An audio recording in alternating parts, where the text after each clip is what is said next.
In a world where every YouTuber in existence is playing Long War 2, and the war is long, so very, very long, there is one commander with the courage to stand up for freedom. One cat will take a stand for war against aliens the way it should be fought. Welcome to XCOM 2, The Short War.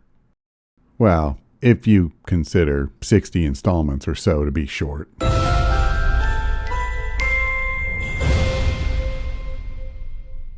Hi, this is TapCat. Welcome to my latest XCOM 2 campaign. This will be my 4th season of the game here on the channel, and the main purpose of this video will be to cover the setup of the game and the mods I'll be using so we don't get bogged down with all that once we start the gameplay videos. Now let's start by covering the game itself. The difficulty will be Legend as usual, and I will be treating the campaign as if we were playing on Ironman, but I'm not going to enable the mode in-game. I'm doing that for 2 reasons. First, my experience with Long War 2 has made me wary of gameplay mods and bugs. And also because I'd really like to have some save files mid-game for use when I do future guides that I might want to make. Playing in Ironman mode all the time has really hobbled me on that front and forced me to comb through hours of video looking for specific examples of things that I could have easily captured by just loading a mission. The Alien Hunters and Shen's Last Gift DLC will both be installed, but I don't intend to engage with the alien rulers this time out. We've done that twice on camera already, and I'm ready to give that a rest. Because we won't be taking the risk of fighting rulers, I also won't take the reward of using the Alien Hunter weapon, so those will not be in the campaign. And while I don't intend to use sparks on any missions, I am planning to go on the Last Gift story mission. When I played that mission blind, I brought all the wrong gear, had a terrible squad composition, and I'm thinking we just might pay old Julian another visit and see how things go when I know what I'm getting into. And while this doesn't involve a DLC or official mode, I also intend to rush Psionics in this campaign so that we can get Psi operatives on as many missions as possible from early on. Now, let's talk about mods. This will be my first campaign where I use mods to change a significant element of the gameplay. By far the most significant of those will be a better Advent 2. So this will throw some new enemies at us, as well as change the AI to make a lot of our enemies less predictable and more effective. If you've watched any of my guides, then you'll know my approach to the game depends fairly heavily on knowing those AI tendencies and manipulating them to my advantage. So this should definitely make for an interesting challenge. We're also going to use a mod called More Map Packs to mix up the battlefields we'll be fighting on. And hopefully the combination of these two will keep things from getting stale. Another gameplay mod is Choose All Proving Ground items.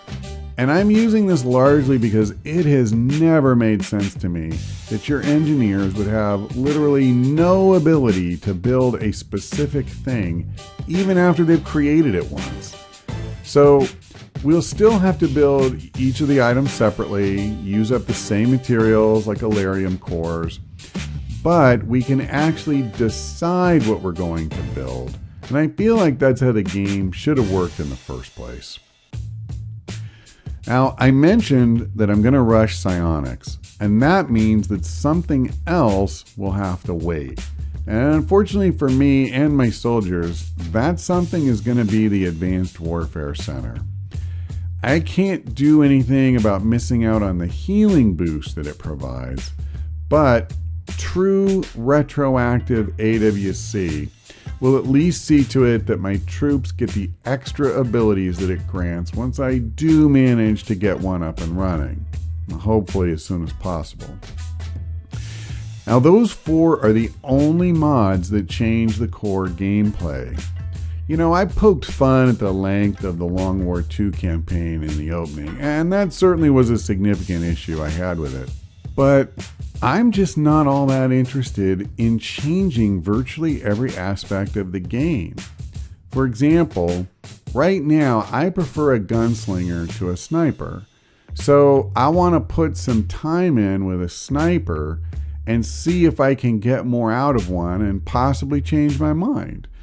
And the specialist is a class that I don't think I've gotten as much out of as I could have. And I want to see if I can change that. I'll definitely be trying some new things in this campaign, but I want to do it within a framework that is still essentially the XCOM 2 that Firaxis made, and not one that's been changed in almost every way that it could be. So that's why I'm going with this small group of mods and not something like Long War II, or even a combination of many more mods that would have a similar effect. Now finally, I'm not going to spend a lot of time listing them all out, but I will also be using 12 mods that let me modify the appearance of my soldiers, as well as another dozen quality of life mods. And I'll put a complete list in the description so you can check them out if you're interested. Basically, I want a lot of options to give each of our guys a unique look, and the quality of life mods will help me keep my sanity by smoothing out some of the wonkiness of the game's UI. But again, none of those are going to change the game and how it plays out. All right, I think that covers it for now.